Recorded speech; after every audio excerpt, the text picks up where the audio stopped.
آج کی یہ ویڈیو آپ کے لیے ایک گہرا سبق ہے۔ یہ صرف ایک قصہ نہیں بلکہ ایک ایسا سبق ہے جو شاید آپ کی زندگی بدل دے۔ اس قصے میں ایک ایسی حقیقت ہے جو اکثر ہم نظر انداز کر دیتے ہیں، اس لیے اسے اینڈ تک ضرور دیکھیں۔ پرانے زمانے کی بات ہے۔ یمن کے ایک گاؤں میں ایک بوڑھا آدمی رہتا تھا جو بہت ہی نیک کردار اور رحم دل تھا۔ اس کے پاس مختلف طرح کے پھولوں کا ایک باغ تھا جس سے وہ اپنی زندگی کا خرچ چلاتا تھا اور اس کا کچھ حصہ غریبوں اور فقیروں میں بانٹ دیتا تھا۔ ایک دن وہ بیمار ہو گیا اور اس کی بیماری دن بدن بڑھتی گئی، یہاں تک کہ اس کے مرنے کا وقت قریب آ گیا۔ اس نے اپنے لڑکوں کو اپنے پاس بلایا اور ان کو وصیت کی، ہمیشہ اچھے کام کرنا، برے کاموں سے دور رہنے کی کوشش کرنا اور غریبوں اور ضرورت مندوں کی مدد کرتے رہنا۔ اور پھر وہ مر گیا۔ اس کا سرسبز و شاداب باغ لڑکوں کو مل گیا، لیکن افسوس اس کے لڑکوں نے اس کے مرنے کے بعد اس کی وصیت پر عمل نہیں کیا۔ وہ سب جمع ہوئے تاکہ میراث کو تقسیم کریں۔ سب سے بڑے لڑکے نے کہا، ہمارا باپ آدھے پھل غریبوں اور فقیروں کو بانٹتا تھا۔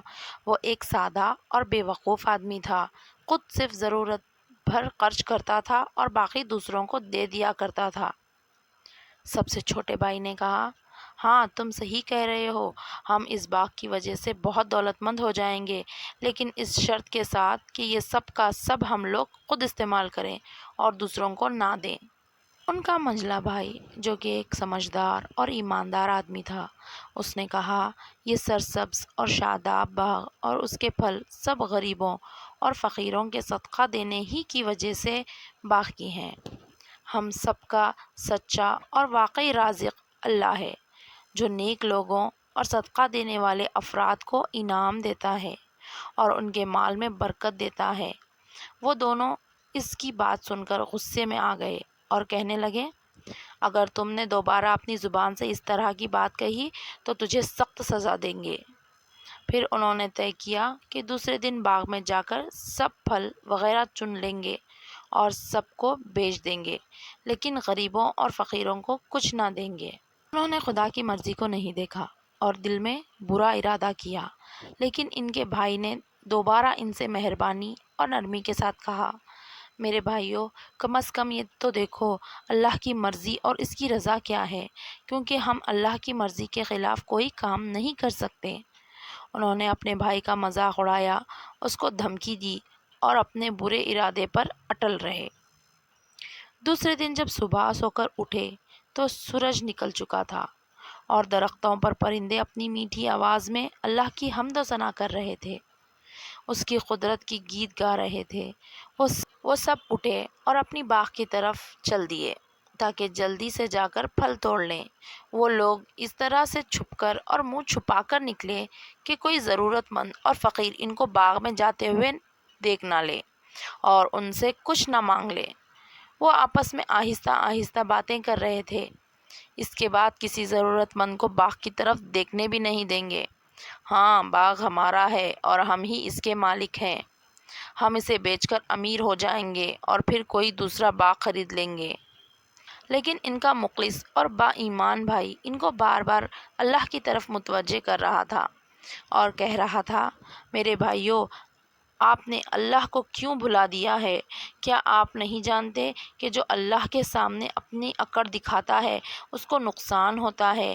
ہمارے پاس جو بھی نعمت ہے وہ اللہ نے ہم کو عطا کی ہے اور ہمارے ہر کام کا بدلہ ہم کو مل کر رہے گا۔ آج آپ اللہ کے بندوں کو اس کی دی ہوئی نعمت سے محروم کر رہے ہیں، آپ کو اس کی بہت بری سزا ملے گی اور دنیا و آخرت دونوں میں آپ کو گھاٹا ہوگا۔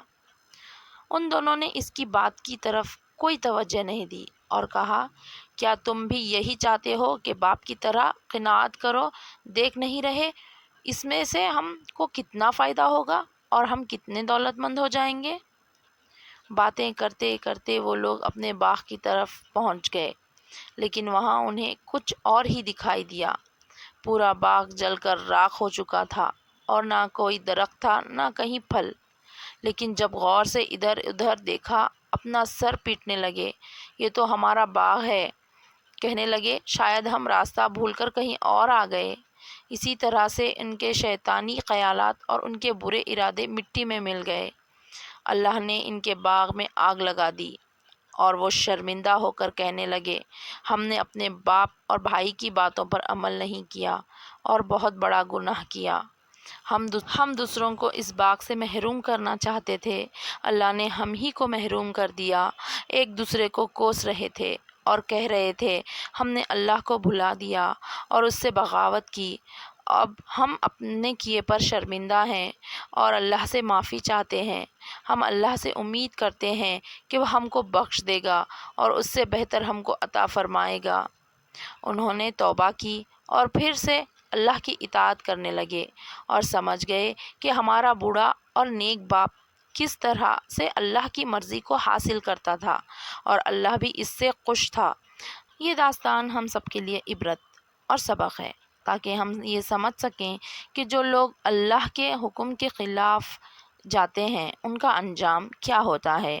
اللہ کبھی بھی مال و دولت دے کر امتحان لیتا ہے، اور جو لوگ اللہ کی اس نعمت کا صحیح استعمال نہیں کرتے وہ یقیناً گھاٹے میں ہیں اور آخرت میں بھی عذاب کا شکار ہو سکتے ہیں۔ ان دونوں نے گناہ کیا تھا، لیکن شاید ان کے باپ کے نیک عمل اور دعا کا اثر تھا کہ انہوں نے جلدی توبہ کر لی اور پھر نیکی کرنے کا پکا ارادہ کر لیا۔ اللہ نے بھی ان کی توبہ کو قبول کر لیا۔ اس باغ کے بدلے میں ان کو اس سے اچھا باغ عطا فرمایا۔ انہوں نے بھی اس کے بعد کوئی لالچ اور کنجوسی نہیں کی اور غریبوں فقیروں کی ہمیشہ مدد کرتے رہے۔ اللہ بھی ان سے خوش ہو گیا۔